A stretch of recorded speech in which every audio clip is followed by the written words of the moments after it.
Okay, welcome back dears. This is lecture number 2 cash flow statement in the രണ്ടാമത്തെ video. ഇന്നലത്തെ വീഡിയോയിൽ നമ്മൾ discuss ചെയ്തത് operating activity, investing activity and financing ആക്ടിവിറ്റീസിനെ പറ്റിയിട്ടാണ്. ഇന്ന് അതേപോലെ ഇന്നലെ നമ്മൾ പറഞ്ഞു CFS ക്യാഷ് ഫ്ലോ സ്റ്റേറ്റ്മെന്റ് നമുക്ക് രണ്ട് രീതിയിൽ പ്രിപ്പയർ ചെയ്യാം. ഒന്ന് ഡയറക്റ്റ് മെത്തേഡാണ്, ഒന്ന് ഇൻഡയറക്റ്റ് മെത്തേഡാണ് എന്ന് നമ്മൾ ഇന്നലെ പറഞ്ഞിട്ടുണ്ടായി. അപ്പം ഇതിൽ ഡയറക്റ്റ് ആയിക്കോട്ടെ ഇൻഡയറക്റ്റ് ആയിക്കോട്ടെ ക്യാഷ് ഫ്ലോ സ്റ്റേറ്റ്മെന്റ് വരയുമ്പോൾ നമ്മൾ കണ്ടുപിടിക്കേണ്ട മൂന്ന് പ്രധാനപ്പെട്ട ഐറ്റംസ് ആണ്.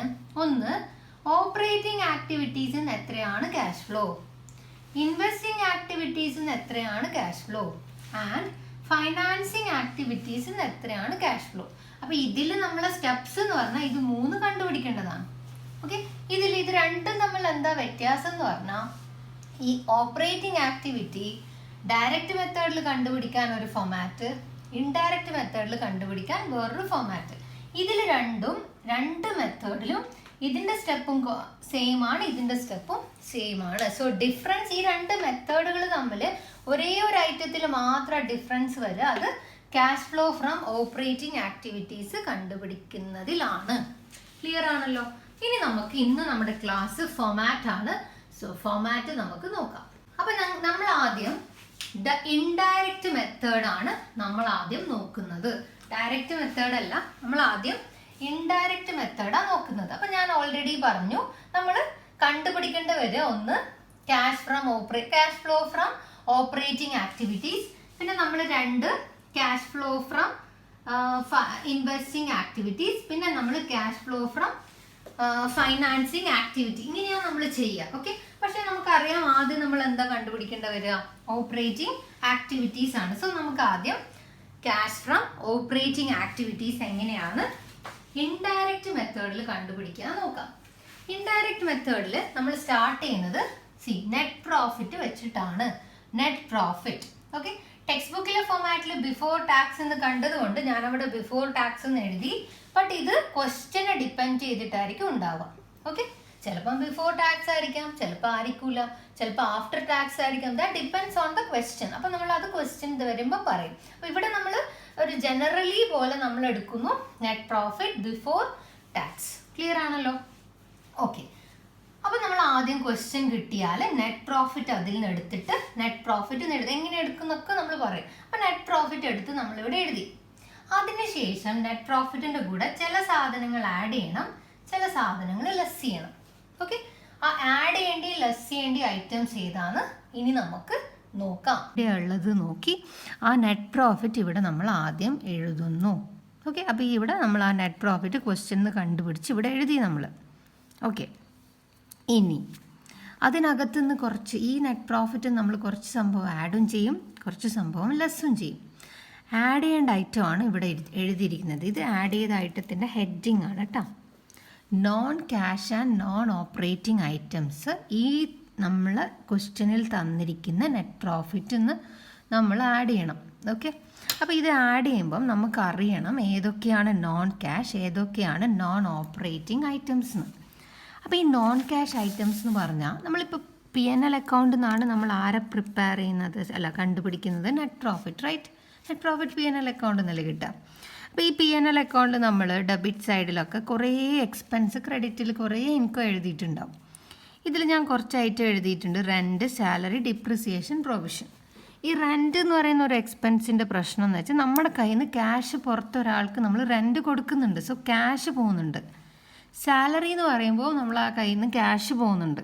ബട്ട് ഡിപ്രിസിയേഷൻ ആലോചിച്ച് നോക്കിയാൽ നമ്മൾ ഡിപ്രിസിയേഷൻ എന്ന് പറഞ്ഞിട്ട് ജസ്റ്റ് നെറ്റ് പ്രോഫിറ്റിന് കുറച്ച് സംഭവം സെറ്റ് അസൈഡ് ചെയ്ത് വെക്കുന്നത്, അത് ആർക്കും കൊടുക്കുന്നൊന്നുമില്ല. റൈറ്റ്, അപ്പോൾ ഇങ്ങനെയുള്ള ഐറ്റം പ്രൊവിഷൻ, അതുപോലെ തന്നെ പ്രൊവിഷനൊക്കെ നമ്മൾ ജസ്റ്റ് സെറ്റ് അസൈഡ് ചെയ്ത് വെക്കുന്നത്, നമ്മളത് പുറത്തേക്ക് ഒരു ക്യാഷ് നമ്മളെ ഫ്ലോ ഇല്ല.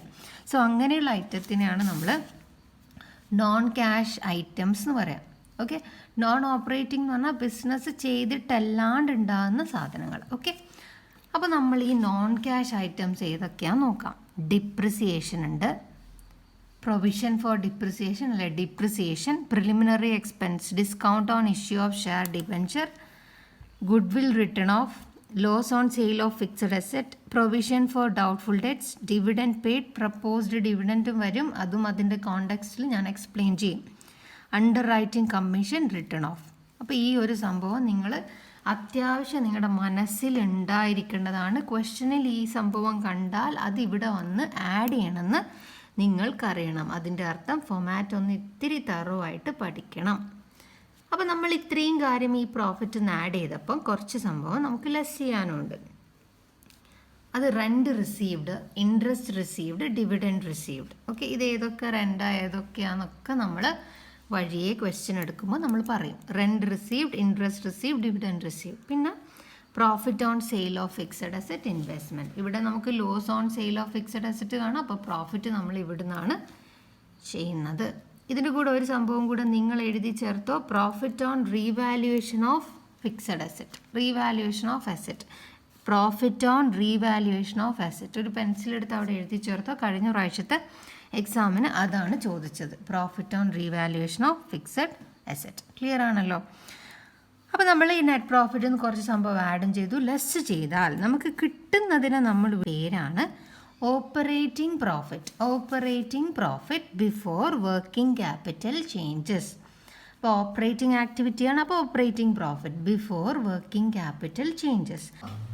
അപ്പോൾ നമുക്ക് operating profit before working capital adjustment എന്ന് പറഞ്ഞിട്ട് ഇവിടെ ഒരു ഐറ്റം കിട്ടി, എമൗണ്ട് കിട്ടി. ഇനി എന്താ ചെയ്യേണ്ടതെന്ന് വെച്ചാൽ ബിഫോർ വർക്കിംഗ് ക്യാപിറ്റൽ അഡ്ജസ്റ്റ്മെന്റ്. അപ്പോൾ വർക്കിംഗ് ക്യാപിറ്റലിന്റെ അഡ്ജസ്റ്റ്മെന്റിന് മുന്നേ അപ്പോൾ നമ്മൾ അടുത്തത് വർക്കിംഗ് ക്യാപിറ്റലിന്റെ അഡ്ജസ്റ്റ്മെന്റ് ചെയ്യേണ്ടി വരും. ഈ വർക്കിംഗ് ക്യാപിറ്റലിന് കണ്ടാൽ നിങ്ങൾ ഓർമ്മിച്ചു അവിടെ രണ്ട് സാധനങ്ങൾ ഉണ്ടാവും. ഒന്ന് കറണ്ട് അസറ്റും ആണ്, ഒന്ന് കറണ്ട് ലാബിലിറ്റിയും ആണ്. വർക്കിംഗ് ക്യാപിറ്റൽ എന്ന് പറഞ്ഞാൽ current asset minus current liability ആണ്. അതൊക്കെ നമ്മൾ റേഷ്യോന്റെ ചാപ്റ്ററിൽ ഡീൽ ചെയ്യും. ഇപ്പോൾ ഇവിടെ നിങ്ങൾ working capital means related to current asset and current liability എന്ന് ഓർമ്മിക്കാം. ഇനി അതേപോലെ ഈ കിട്ടിയത് നമ്മൾ ചില ഐറ്റംസ് ആഡും ചെയ്യും, ചില ഐറ്റം ലെസ്സും ചെയ്യും. ആഡ് ചെയ്യേണ്ട സാധനമാണ് എഴുതിയത്. കറണ്ട് അസറ്റിലെ വാല്യൂ കുറഞ്ഞിട്ടുണ്ടെങ്കിൽ decrease in current asset. For example നമ്മൾ ക്വസ്റ്റ്യനിൽ ഇങ്ങനെയാ തരിക, നമുക്ക് രണ്ട് ബാലൻസ് ഷീറ്റ് തരും. ഇപ്പൊ ഡെറ്റർ ഒരു കറണ്ട് അസറ്റ് ആണല്ലോ. അപ്പൊ ഡെറ്റർ 2010 10,000, 2011 8,000 ആയിരുന്നു. അപ്പൊ ഇത് കുറയാണോ കൂടുകയാണോ ചെയ്ത് കുറഞ്ഞിട്ടുണ്ട്. So decrease in current asset എത്ര? 2,000. സോ ഈ 2,000 നമ്മളിവിടെ ആഡ് ചെയ്യും. അതേപോലെ തന്നെ ഇനി ഏതെങ്കിലും ഇപ്പം ക്രെഡിറ്റർ ഉണ്ട് എന്ന് വെച്ചോ, ക്രെഡിറ്റർ 8,000 ഉള്ളത് 10,000 ആയി, കൂടിയിട്ടുണ്ട്, 2,000 കൂടിയിട്ടുണ്ട്. അപ്പം അതും ആഡ് ചെയ്യേണ്ടി വരും. അപ്പൊ ഏതെങ്കിലും ഒരു കറണ്ട് അസറ്റ് കുറഞ്ഞാൽ ആ കുറയുന്ന ആ ഒരു വാരിയേഷൻ വരുന്ന ആ എമൗണ്ടും ഏതെങ്കിലും ഒരു കറണ്ട് ലാബിലിറ്റി ഇൻക്രീസ് ചെയ്ത ആ ഒരു എമൗണ്ടും ഇവിടെ നമ്മൾ ഈ കിട്ടിയ ആൻസറിന് ആഡ് ബാക്ക് ചെയ്യണം. ഇനി ലെസ് ചെയ്യേണ്ട ഐറ്റംസ്, കറണ്ട് അസറ്റ് ഡിക്രീസ് അല്ലേ ആഡ് ചെയ്യേണ്ട, അപ്പൊ ഇൻക്രീസ് എന്ത് ചെയ്യേണ്ടി വരും? ലെസ് ചെയ്യേണ്ടി വരും. Increase in current liability add ആണെങ്കിൽ decrease in current liability less ആയിരിക്കും. ഓക്കെ, എക്സാമിനേഷൻ നിങ്ങൾക്ക് ഇവിടെ ആഡ് ഡിക്രീസ് ചെയ്യുമ്പോൾ ആണോ ആഡ് ചെയ്യേണ്ടതെന്നുള്ള കൺഫ്യൂഷൻ ഉണ്ടാവും. വെരി സിമ്പിൾ മക്കളെ, ഓർമ്മിക്കേണ്ടത് കറണ്ട് അസറ്റിൽ സ്റ്റോക്കിനെ മനസ്സിൽ കൊണ്ടുപോവാ. സ്റ്റോക്ക് 10,000 ഉള്ളത് 8,000 ആയി. ഇതിന്റെ അർത്ഥം എന്താ? സ്റ്റോക്ക് കുറഞ്ഞു എന്നല്ലേ. സ്റ്റോക്ക് കുറഞ്ഞു എന്ന് പറഞ്ഞാൽ സ്റ്റോക്ക് വിറ്റിട്ടുണ്ടാവും, റൈറ്റ്? സ്റ്റോക്ക് പുറത്ത് പോയിട്ടുണ്ടാവും, വിറ്റിട്ടുണ്ട്. എന്ത് തിരിച്ച് ഇങ്ങോട്ട് വന്നിട്ടുണ്ടാവും? ക്യാഷ്. അപ്പൊ ഇവിടെ ഡിക്രീസ് ഇൻ കറണ്ട് അസറ്റ് ആണ്. പക്ഷെ നമ്മളെ ക്യാഷ് എങ്ങോട്ട് വന്നു? ക്യാഷ് എന്തായി? കൂടി. സ്റ്റോക്ക് പോയി, ക്യാഷ് കൂടി. സോ അതുകൊണ്ടാണ് ഡിക്രീസ് ഇൻ കറണ്ട് അസറ്റ് ഇവിടെ ആഡ് വരുന്നത്. നമ്മൾ ക്യാഷ് ബാലൻസ് കൂടുന്നു. സെയിം ഡെറ്റർ കുറഞ്ഞു എന്ന് പറഞ്ഞാൽ എന്താ? ആരോ കടം വാങ്ങി, അയാള് 10,000 ഉണ്ടായി, അതിൽ 2,000 രൂപ നമുക്ക് തിരിച്ചു കിട്ടി എന്നർത്ഥം. സോ ക്യാഷ് വന്നു. അതുകൊണ്ടാണ് ഈ decrease in current asset add ചെയ്യുന്നത്. അങ്ങനെ എല്ലാത്തിനും നിങ്ങൾ നോക്കിയാൽ അതിനേതായ മീനിങ് ഉണ്ടാവും. അത് നിങ്ങൾ നോക്കിയാൽ മതി. ഓക്കെ, സോ ഇത് ഒരെണ്ണം ആലോചിച്ചാൽ നിങ്ങൾക്ക് ബാക്കിയൊക്കെ കൗണ്ടർ ചെയ്ത് എഴുതാൻ പറ്റും. ഓക്കെ, അപ്പൊ അതും കഴിഞ്ഞു. അപ്പൊ ആ കിട്ടുന്ന ആൻസറിന് നമ്മൾ പറയും cash generated from operating activities. എന്നിട്ടും നമ്മളെ cash flow from operating activities ആയില്ലേ, അതിനൊരു ചെറിയൊരു സാധനം കൂടി ഉണ്ട്. അതിൽ നിന്ന് നമ്മൾ ഇൻകം ടാക്സ് പെയ്ഡ് ലെസ് ചെയ്താൽ, ഇത് തൽക്കാലം അവിടെ വെച്ചു, ലെസ് ചെയ്താൽ നമുക്ക് കിട്ടും cash flow from operating activities. Okay, ഈ ഒരു ഫോമാറ്റ് മാത്രമേ ഒരു ടഫ് ഉള്ളൂ. അതുകൊണ്ട് ഒന്നും കൂടെ നോക്കുക. ക്യാഷ് ഫ്ലോ സ്റ്റേറ്റ്മെന്റ് ഇൻഡയറക്റ്റ് മെത്തേഡിൽ 1 എന്ന് എഴുതി cash flow from operating activities heading കൊടുക്കുക, അണ്ടർലൈൻ ചെയ്യുക. നെറ്റ് പ്രോഫിറ്റിൽ സ്റ്റാർട്ട് ചെയ്യണം. അതിൻ്റെ കൂടെ കുറേ സാധനം ആഡ് ചെയ്യണം. ആഡ് ചെയ്യേണ്ട സാധനം ഞാൻ ഓൾറെഡി നിങ്ങളുടെ അടുത്ത് ഡിസ്കസ് ചെയ്തു. എന്തെല്ലാമായിരുന്നു ആഡ് ബാക്ക് ചെയ്യേണ്ടത്? ഡിപ്രിസിയേഷൻ, പിന്നെയോ preliminary expenses, return of goodwill, return of discount on issue of share debenture, etc., loss on sale provisions, etc., etc., provision for income tax, proposed dividend, പിന്നെ അതേപോലെ less ചെയ്യേണ്ട ഐറ്റംസും നിങ്ങൾക്കറിയാം. So അതൊക്കെ less ചെയ്ത് കിട്ടുന്നതിന് നമ്മൾ operating profit before working capital adjustment എന്ന് പറയും. വർക്കിംഗ് ക്യാപിറ്റൽ എന്ന് പറയുമ്പോൾ കറണ്ട് അസെറ്റ് കറണ്ട് ലയബിലിറ്റി മനസ്സിൽ കൊണ്ടുവരിക, അവിടെ ആഡ് ചെയ്യണം, ലെസ് ചെയ്യണം. You will get cash generated from operating activities. അതിൽ നിന്ന് ഇൻകം ടാക്സ്, ഈ വർഷം ഇൻകം ടാക്സ് പേ ചെയ്തിട്ടുണ്ടെങ്കിൽ അത് ലെസ് ചെയ്താൽ നമുക്ക് കിട്ടും cash flow from operating activities. ഇവിടെ ഒരു സാധനം കാണാം, പ്ലസ് ഓർ മൈനസ്, ഒന്നിക്ക് ആഡ് ചെയ്യണം അല്ലെങ്കിൽ പ്ലസ് ചെയ്യണം. എന്തെങ്കിലും ഒരു എക്സ്ട്രാ ഓർഡിനറി ഐറ്റം ഉണ്ടെങ്കിൽ അതിൻ്റെ അഡ്ജസ്റ്റ്മെന്റ് ചെയ്യണം. ഇതും നമ്മൾ ക്വസ്റ്റ്യൻ പറയുമ്പോൾ അവിടെ വെച്ച് ഡിസ്കസ് ചെയ്യും. എക്സാമിനേഷൻ അങ്ങനെ ചോദിച്ച് കണ്ടിട്ടില്ല നിങ്ങൾക്ക് ഈ ഒരു പോയിന്റ്. ഓക്കെ അല്ലേ? അപ്പോൾ ഈ ഫോമാറ്റ് ഓക്കെ ആണേ മക്കളെ? ഓക്കെ, ഇനി ശ്രദ്ധിച്ചോ, മൈനസ് ചെയ്യേണ്ടതൊക്കെ ഇങ്ങനെ തന്നെ ഇടുക ചെയ്ത്, എന്നിട്ട് ജസ്റ്റ് മൈനസ് ചെയ്യേണ്ടതിന് നമ്മൾ എന്ത് ചെയ്തിട്ടുണ്ട്, ബ്രാക്കറ്റിൽ അങ്ങോട്ട് ആക്കിയെന്ന് മാത്രം. ഓക്കെ, അപ്പോൾ സോറി, ഒറ്റ ലൈനിൽ നമുക്ക് ചെയ്യാം. എന്നിട്ട് ലാസ്റ്റ് കിട്ടുന്ന ആൻസർ ഉണ്ടല്ലോ, ക്യാഷ് ഫ്ലോ ഫ്രം ഓപ്പറേറ്റിംഗ്, അത് നമ്മൾ കുറച്ച് ഇങ്ങോട്ട്, കുറച്ച് ഇപ്പുറത്തെ കോളത്തിലാക്കിയിട്ട് എഴുതണം. ഓക്കെ, എന്നിട്ട് ഇതിനെ നമ്മൾ A-നാ 1-നാ 2-നാ ഒക്കെ വിളിക്കാം. ഓക്കെ, എന്നിട്ട് നമ്മൾ അടുത്തത് പ്രിപ്പയർ ചെയ്യാൻ പോവാണ്. 2 ഏതാ? Cash flow from investing activities. So ഇനി നമ്മൾ ഇത് നോക്കാം. ഓക്കെ, ഞാനത് അപ്പുറത്തെ സൈഡിൽ മാറ്റി എഴുതിട്ടെ ചെയ്യും. അപ്പം നമ്മൾ ഇനി ചെയ്യേണ്ടത് ഇൻവെസ്റ്റിംഗ് ആക്ടിവിറ്റിയാണ്. ഇന്നലെ ഞാൻ അതിൻ്റെ ഡീറ്റെയിൽ ആയിട്ട് ഇൻഫ്ലോ ചെയ്താ ഔട്ട്ഫ്ലോ ചെയ്താന്നൊക്കെ പറഞ്ഞിട്ടുണ്ട്. So sale of fixed asset ആണ് അതിൽ വരുന്നതായിട്ട്. സെയിൽ ഫിക്സഡ് അസറ്റ് വിറ്റാൽ ക്യാഷ് നമുക്ക് കിട്ടും, ഇങ്ങോട്ട് കിട്ടും അല്ല, അസറ്റ് വിറ്റാൽ. സോ അത് ആഡ് ചെയ്യേണ്ട ഐറ്റം ആണ്. ഇൻട്രസ്റ്റ് ഡിവിഡൻഡ് റിസീവ്ഡ് ഇവിടെ വരെ, അതും ആഡ് ചെയ്യേണ്ടതാണ്. Purchase of fixed asset, purchase ചെയ്യുമ്പോൾ ക്യാഷ് ഔട്ട്ഫ്ലോ ആണ്. സോ അതിനെ ഞാൻ ബ്രാക്കറ്റിലകത്തിട്ടിട്ട് ദാറ്റ് ഇസ് നെഗറ്റീവ് ആണ്, മൈനസ് ചെയ്യണം. ക്ലിയർ അല്ലേ? സെയിം ഇന്നലെ പറഞ്ഞ അതേ ഫോമാറ്റ്. എന്നിട്ട് നമ്മൾ അതൊക്കെ ചെയ്ത് കിട്ടുന്ന ആൻസറിനെ cash flow from investing activity എന്ന് വിളിക്കും. അത് നമ്മൾ ഔട്ടർ കോളം, ഇപ്പുറത്തെ കോളത്തിൽ എഴുതണം. അതേപോലെ cash flow from financing activity എഴുതുക. ഇന്നലത്തെ തന്ന അതേ സാധനം ഇൻഫ്ലോക്കകത്ത് issue of share, issue of debenture, issue of loan, long term borrowings നിങ്ങൾക്ക് കാണാൻ പറ്റും. സോ ആ സാധനമാണ് ഞാനിവിടെ എഴുതിയത്. അത് ഇൻഫ്ലോ ആണ്, ക്യാഷ് വരും. സോ ആഡ് ചെയ്യണം. Redemption of preference share, redemption of debenture, cash അങ്ങോട്ട് പോകും, റിഡീം ചെയ്തിട്ട് കൊടുക്കുകയാണ്. സോ നെഗറ്റീവ് ഫിഗർ ബ്രാക്കറ്റിലിട്ടു, മൈനസ് ചെയ്യണം. ഇൻട്രസ്റ്റ് പേ ചെയ്യുക, ഡിവിഡൻഡ് പേ ചെയ്യുക, അതും പേ ചെയ്യലാണ്, പേയ്മെന്റ് ആണ്, ക്യാഷ് പോവും. സോ നെഗറ്റീവ് ആണ്. സോ ക്യാഷ് മൈനസ് ചെയ്യണം. കിട്ടുന്ന ആൻസറിന് നമ്മൾ cash flow from financing activity എന്ന് പറഞ്ഞാൽ അതും ഞാൻ ഔട്ടർ കോളത്തിൽ എഴുതി. ഇനി നമ്മൾ ചെയ്യേണ്ടത്, ഇപ്പം നമ്മൾ കണ്ടുപിടിച്ച് വെച്ചിരിക്കുന്ന ഈ 3 സാധനങ്ങൾ അല്ലേ, ഈ 3 സാധനത്തിൽ ചിലപ്പം ഏതെങ്കിലും നെഗറ്റീവ് ഒക്കെ ആവും. ഇതിപ്പോൾ ചെയ്താൽ പോസിറ്റീവ് തന്നെ കിട്ടണമെന്നൊന്നുമില്ല. ചിലപ്പം ഇതിൻ്റെ ആൻസർ നെഗറ്റീവ് ആവും. അപ്പം നെഗറ്റീവ് ആണെങ്കിൽ അവിടെ മൈനസ് ചെയ്യണമെന്ന് മാത്രമേ ഉള്ളൂ കേട്ടോ. അത് നമ്മൾ ക്വസ്റ്റ്യൻ വരുമ്പം പറയും. സോ ഇത് 3 ഉണ്ടല്ലോ, A-B-C, ഇത് നമ്മൾ ആഡ് ചെയ്യുക. ഓക്കെ, ആഡ് ചെയ്യുക മീൻസ് മൈനസ് ഫിഗറിൻ്റെ. ഓക്കെ, എനിവേ ഈ 3ന്റെ നെറ്റ് റിസൾട്ട് അടുത്ത് നമ്മളിവിടെ എഴുതണം. എന്ത് പറഞ്ഞിട്ടാണ് എഴുതുക?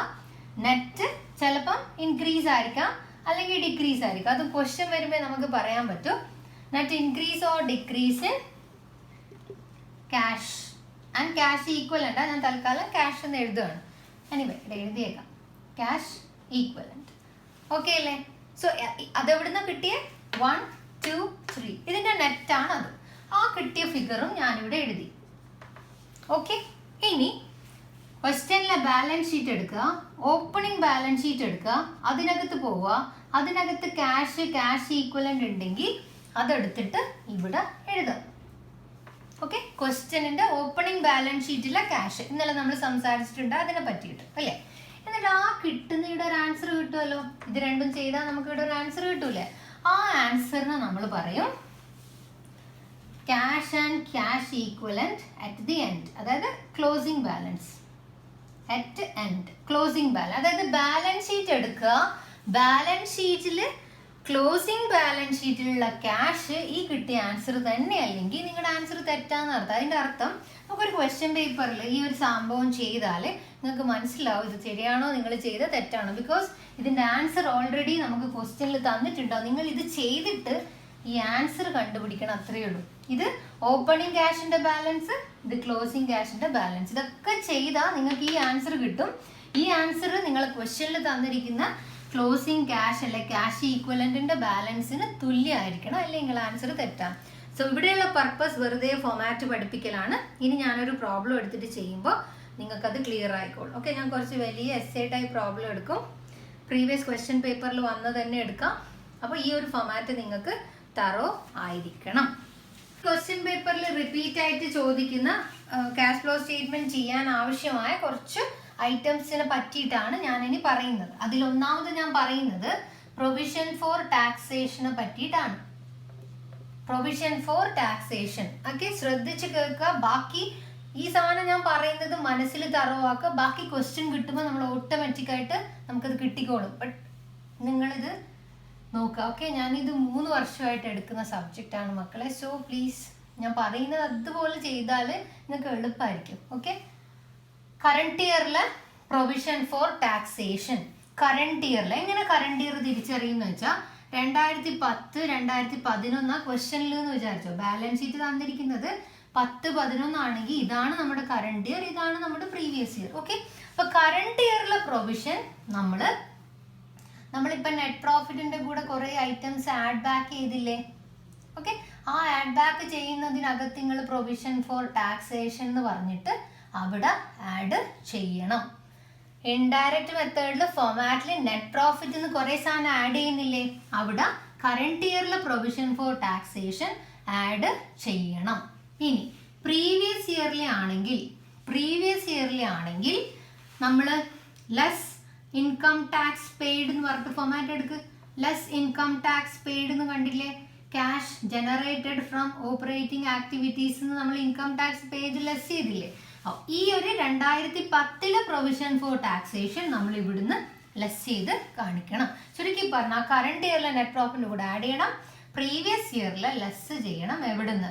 ഓപ്പറേറ്റിംഗ് പ്രോഫിറ്റ് ഉണ്ടല്ലോ, ജനറേറ്റഡ് ഫ്രം ഓപ്പറേറ്റിംഗ് പ്രോഫിറ്റ് എന്ന് പറയുന്ന ഒരു സ്ഥലത്ത് നിന്ന് ലെസ് ചെയ്ത് കാണിക്കണം. ഇനി ഇത് മാത്രം ഓർമ്മിച്ചാൽ മതി. ഇനി ഞാൻ ജസ്റ്റ് അതിൻ്റെ അക്കൗണ്ട് വരഞ്ഞു കാണിച്ചു തരാം. ചിലപ്പോൾ ചോദിക്കാറുണ്ട്, ചിലപ്പോൾ നമ്മൾ വരേണ്ട ആവശ്യം വരാറുണ്ട്.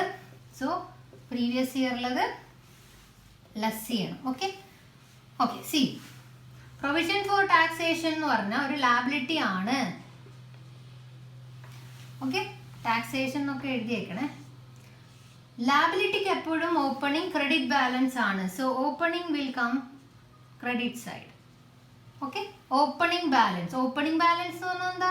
2010-11 പ്രൊവിഷൻ ഫോർ ടാക്സേഷൻ 10,000 20,000 ആണെങ്കിൽ 2010 ആണ് ഓപ്പണിംഗ് അല്ലേ. സോ അത് ഇവിടെ എഴുതണം. ക്ലോസിംഗ് ബാലൻസ് ഇവിടെ എഴുതണം. Okay, 20,000.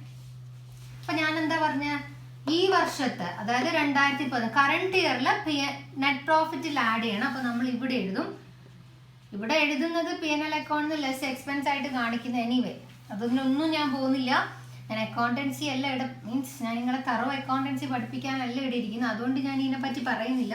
So here by P&L account എന്ന് എഴുതിയിട്ട് ഇവിടെ 20,000, ഈ 20,000 ആണ് ഇവിടെ നമ്മൾ ആഡ് ബാക്ക് ചെയ്യേണ്ടത്. ആൻഡ് ഹിയർ ഈ 10,000, ഏത് 10,000? പ്രീവിയസ് ഇയറിലെ 10,000 നമ്മളിവിടെ ബാങ്ക് ഇൻകം ടാക്സ് പേ ചെയ്തതായിട്ട് കാണിക്കണം. അപ്പോൾ ഈ അക്കൗണ്ട് ടാലി ആവും കേട്ടോ. Okay, so this is the provision for ടാക്സേഷൻ്റെ ഫോമാറ്റ്. ഇങ്ങനെ വരയണം.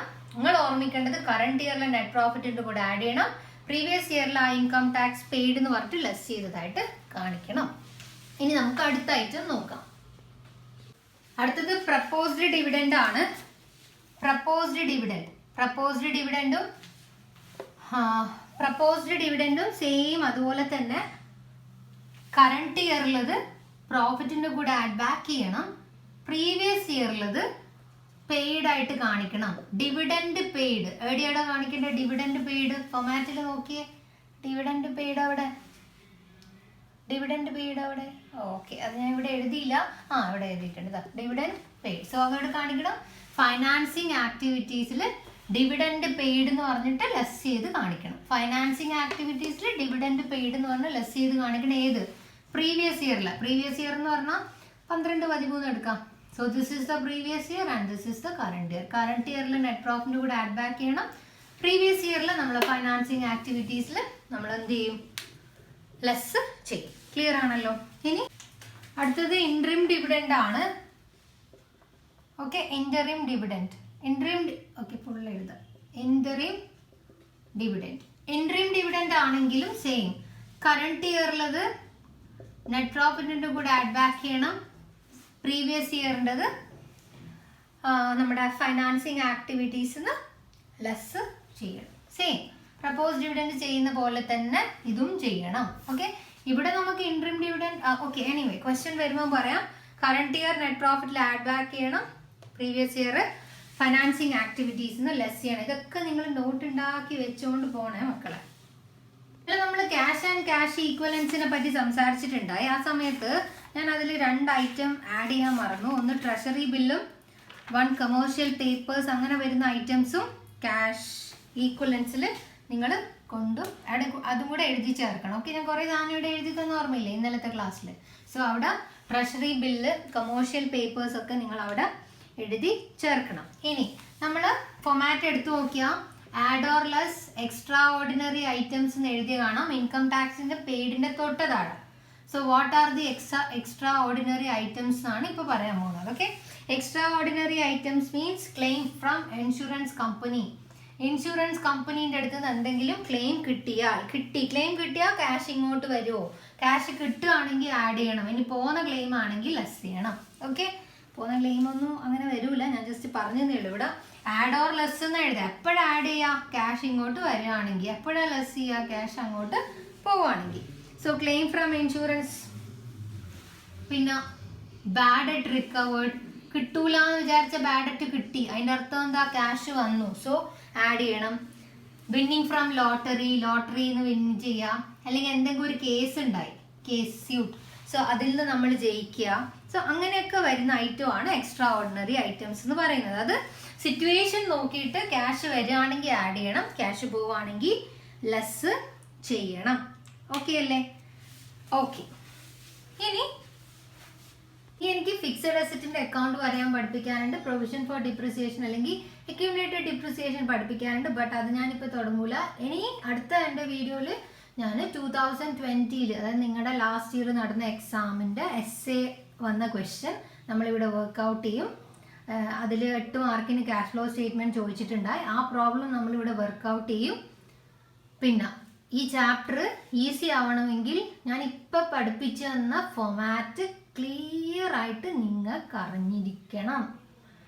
പിന്നെ ഞാനിപ്പോൾ കറണ്ട് ഇയർ, പ്രീവിയസ് ഇയർ എന്നൊക്കെ പറഞ്ഞില്ലേ, അതും നിങ്ങൾ എന്തായാലും പഠിച്ചിരിക്കണം. അല്ലാണ്ട് ഈ ചാപ്റ്റർ ഈസി ആവാൻ വേറെ ഒരു എളുപ്പ വഴിയില്ല. ആ സംഭവം നിങ്ങൾക്കിപ്പോൾ ഞാൻ പറഞ്ഞതൊക്കെ ഓക്കെ ആണെങ്കിൽ 8 മാർക്ക് നിങ്ങൾക്ക് ഷുവറാണ് കിട്ടിയിരിക്കും. എസ്സേൻ്റെ 8 മാർക്ക് കേട്ടോ.